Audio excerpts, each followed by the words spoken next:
Yo, chat, do you know what you're watching right now? The world's most dangerous rituals and sacrifice ceremonies? Yes, you heard that right. Don't run away because this was made exactly for you. This isn't a history channel. This is a therapy session. Our ancestors made some decisions and today we're going to try to process them together. Are you ready? Then let's go. First, stop the Aztecs because you can't talk about this topic without the Aztecs. They are the uncontested champions of this whole thing.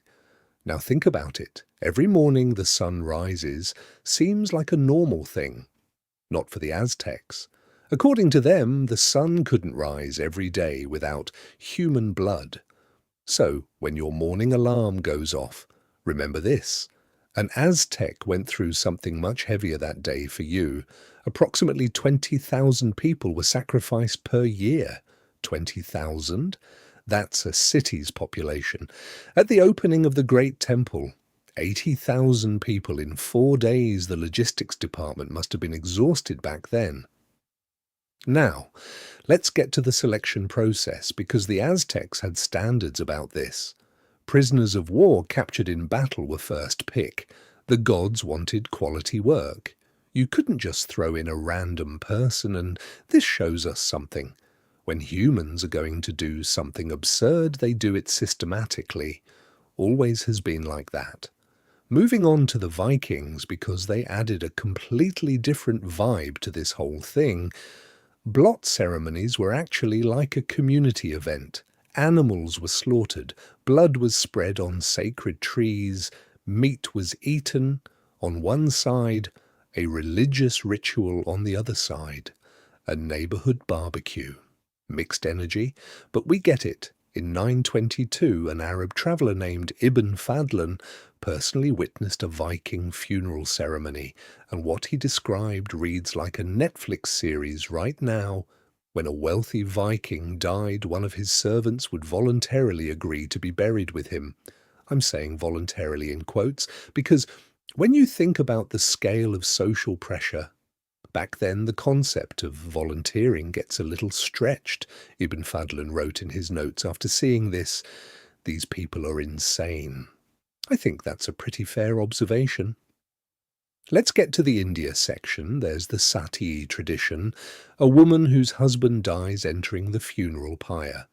This continued for centuries. The British banned it in 1829. During the ban debates, some officials told Lord Bentinck, "This is our culture, don't interfere." Bentinck replied, "We have our own culture too. We call this murder." This dialogue comes from 200 years ago, but the feeling it gives is very familiar. We also can't skip the Thuggee cult, because they were an organisation that committed ritual murders dedicated to Kali and systematically continued this for centuries. The British called them thugs, and the word entered English. So the word thug, you hear in rap music today, comes directly from a sacrifice cult. Save that information for your next conversation. When we get to Papua New Guinea, things jump to another dimension. In the Fore tribe, there was a tradition of consuming deceased relatives. The motivation was explained not with bad intentions, but with love. The logic of letting the person you love live on inside you. Dark but emotional, it was later discovered that this tradition spread a brain disease called Kuru, and this research launched the science of prion diseases. That work received a Nobel Prize, so a tribal tradition indirectly contributed to medical science. Humanity moves forward through strange routes. Now we look at all of them together and we see something. There's a common thread. Humans sacrificed the most valuable thing they had to control. Things they couldn't control. Will the sun set? Will the rain come? Will we win the war? They didn't know the answers to these questions, and they paid very heavy prices to eliminate this uncertainty. Today we're different. No more volcanoes, no sacrifice quotas, but that need to control uncertainty is still here. Only our sacrifices changed, our time, our money, our energy. goes now, less bloody. But the same feeling. Familiar, isn't it?